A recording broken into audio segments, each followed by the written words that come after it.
Hello, cherry viewers. Welcome back to Sandy Home Recipe. Your mama Baba Sandy Home Recipe. So na dey kan a wo hwe video a, mema rem so subscribe. And e besua se be tomato sauce.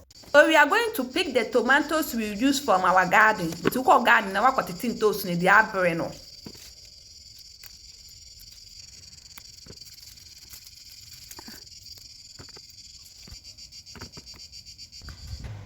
Eti watiti ni na eden awie no na fe de wo de eden wo de akogu ensuo mu eden ahohoro to be ahohoro 2 times. Eti wo vegetable disinfectant na eden wo de eden aguma ahohoro ho.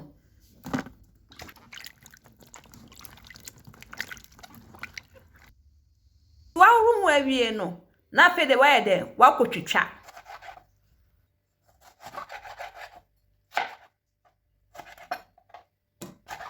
Please, if you are new to our channel, don't forget to subscribe, share, like, and also click the bell icon to get new video we will post. Into Bechicha, the engine and wet tray then F. To train an hour then with the good sauce pie then open my womb.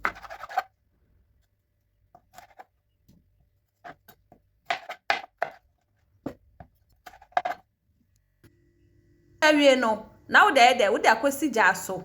Now why the wakata so by Jana say any low.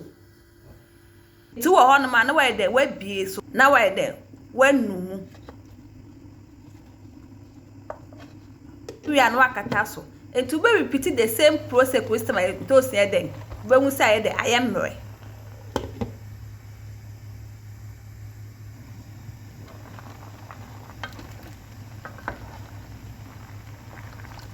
Enti we da ayem rewe na wa de wadum ja na wa fe wa kwakohwe agu eden so ye mu se de suo ni na be so ne ede afri mu.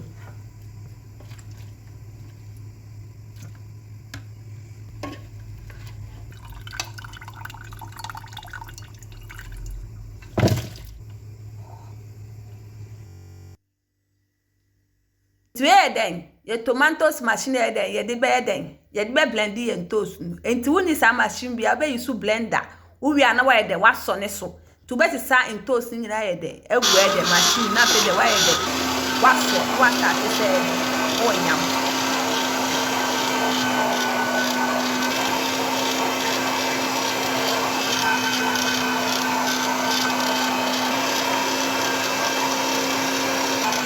Let's say this kind I will share a video. Let my friend subscribe. Now I share, now I like. When you notification bell, send the video jar better why they outside a better. Enti why am I here no? No more share a day. A good sauce pie moon. Now they are posted there so I then. And no.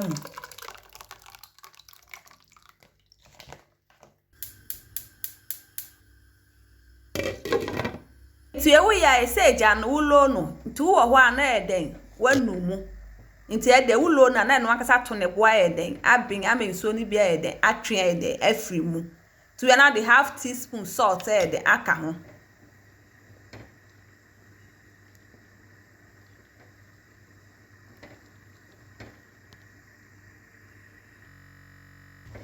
Please, if you are new to our channel, don't forget to subscribe, share, like, and also click the notification bell to get new video we will post.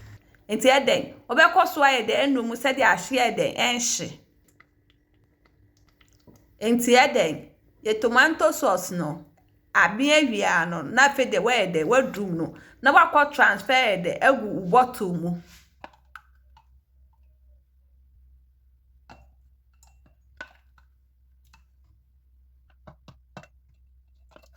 Enti we o pese wo ye nkwan a obetimi de bia ye froye na wo be ya obetimi e de ayusu then so froye ne de wo de anwa begu ani ba nkwan de wo mfa anwa ye de enwu ani enti obetimi asi wo for a long time e de ensay enti wo kata so ana fe de we de wabutu no na wa twa ama na ye de ajo se na de di kan a wo hwe ye video a mema re mfi so be subscribe na wa share na wa like na wa mia notification bell see the video bia beto wa de won say de ebeka. Now this our homemade tomato sauce. Please like this video and subscribe to our channel. Thank you so much for watching.